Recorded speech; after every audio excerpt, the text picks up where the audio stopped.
بسم اللہ الرحمن الرحیم۔ حضرت یوسف علیہ السلام کو جب ان کے بھائیوں نے کنویں میں ڈال دیا تو ایک شخص جس کا نام مالک بن زیر تھا جو مدین کا باشندہ تھا، ایک قافلہ کے ہمراہ اس کنویں کے پاس پہنچا اور اپنا ڈول کنویں میں ڈالا تو حضرت یوسف علیہ السلام نے اس ڈول کو پکڑ لیا اور مالک بن زیر نے آپ کو کنویں میں سے نکال لیا۔ تو آپ کے بھائیوں نے ان سے کہا کہ یہ ہمارا بھاگا ہوا غلام ہے، اگر تم اس کو خرید لو تو ہم بہت ہی سستا تمہارے ہاتھ بیچ دیں گے۔ چنانچہ ان کے بھائیوں نے صرف 20 درہم میں حضرت یوسف علیہ السلام کو بیچ ڈالا، مگر شرط یہ لگا دی کہ تم اس کو یہاں سے اتنی دور لے جاؤ کہ اس کی خبر بھی ہمارے سننے میں نہ آئے۔ مالک بن زیر نے ان کو خرید کر مصر کے بازار کا رخ کیا اور بازار میں ان کو فروخت کرنے کا اعلان کیا۔ ان دنوں مصر کا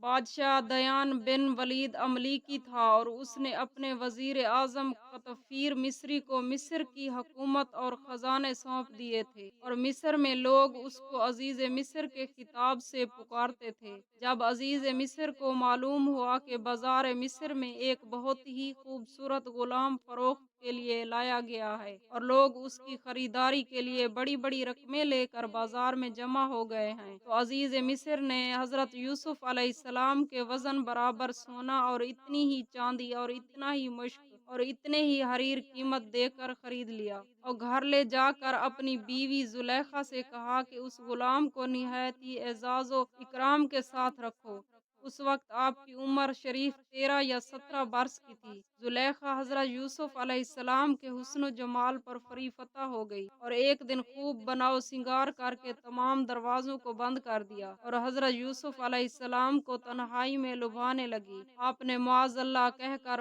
فرمایا کہ میں اپنے مالک عزیز مصر کے احسان کو فراموش کر کے ہرگز اس کے ساتھ کوئی خیانت نہیں کر سکتا۔ پھر جب خود زلیخا اس کی طرف لپکی تو آپ بھاگ نکلے اور زلیخا نے دوڑ کر پیچھے سے آپ کا پیراہن پکڑ لیا جو پھٹ گیا اور آپ کے پیچھے زلیخا دوڑتی ہوئی صدر دروازہ پر پہنچ گئی۔ اتفاق سے ٹھیک اسی حالات میں حضرت مصر مکان میں داخل ہوا اور دونوں کو دوڑتے ہوئے دیکھ لیا، تو زلیخا نے عزیز مصر سے کہا کہ اس غلام کی سزا یہ ہے کہ اس کو جیل خانہ بھیج دیا جائے یا اور کوئی دوسری سخت سزا دی جائے، کیونکہ اس نے تمہاری گھر والی کے ساتھ برائی کا ارادہ کیا تھا۔ حضرت یوسف علیہ السلام نے فرمایا کہ اے عزیز مصر، یہ بالکل ہی غلط بیانی کر رہی ہے، اس نے خود مجھے لبھایا اور میں اس سے بچنے کے لیے بھاگا تو اس نے میرا پیچھا کیا۔ عزیز مصر دونوں کا بیان سن کر حیران رہ گیا اور بولا کہ اے یوسف علیہ السلام، میں کس طرح باور کر لوں کہ تم سچے ہو؟ تو آپ نے فرمایا کہ گھر میں 4 مہینے کا ایک بچہ پالنے میں لیٹا ہوا ہے جو زلیخا کے ماموں کا لڑکا ہے،